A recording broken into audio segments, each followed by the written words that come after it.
savez, des fois, on fait des choix, on pense que c'est hyper judicieux. Finalement, ce l'est pas du tout.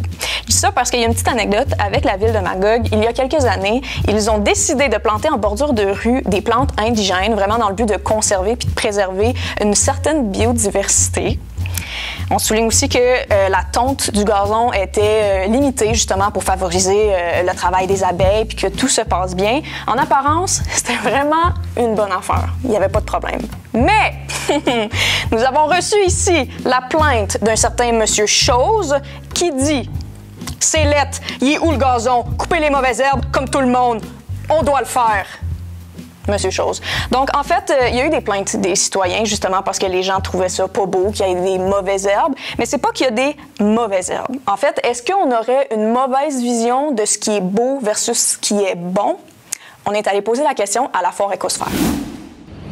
Mettons, quand on réfléchit au parc, qu'est-ce que toi, t'aimerais imaginer à l'intérieur de cet espace-là? Qu'est-ce qui serait le fun à avoir? Bien, autant de zones d'ombrage que de soleil, pas juste des zones de soleil, là, des zones où on peut se rafraîchir.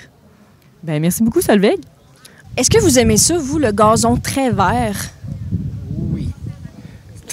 Parce que c'est beau. Faites pousser du trèfle ou faites juste des plates bandes puis faites-vous un jardin en face de chez vous puis cueillez vos tomates. Vous avez compris? La menace, c'est ça qu'on doit faire. À propos de ce sujet, j'ai parlé avec François Fortin qui a répondu à mes questions. François, toi, tu es architecte, paysagiste et urbaniste chez Rousseau-Lefebvre. Tu travailles aussi sur le projet de l'Espace Saint-Luc. Donc, en fait, c'est ça. On connaît tous l'expression « l'herbe est toujours plus verte chez le voisin ». J'ai l'impression qu'on a comme cette fixation-là sur le beau, vert, uni, parfait. Mais c'est qu'au final, pourquoi est-ce que le gazon, c'est une fausse bonne idée? Puis, je sais pas, par quoi est-ce qu'on pourrait le remplacer? Donc, c'est effectivement une mauvaise bonne idée pour différentes raisons. Donc, dans un contexte justement d'un projet qui s'inscrit dans une résilience là, climatique, on va chercher justement à la notion de biodiversité. Donc, le mot le dit bien, diversité dans les espèces végétales qui composent le gazon. Actuellement, donc, nos gazons sont composés sensiblement de monoculture. Donc, l'apport écosystémique, c'est-à-dire l'apport qu'ils peuvent apporter à la faune, en l'occurrence les insectes, est très faible. Donc, on va chercher une diversité de plantes qui vont justement composer notre gazon.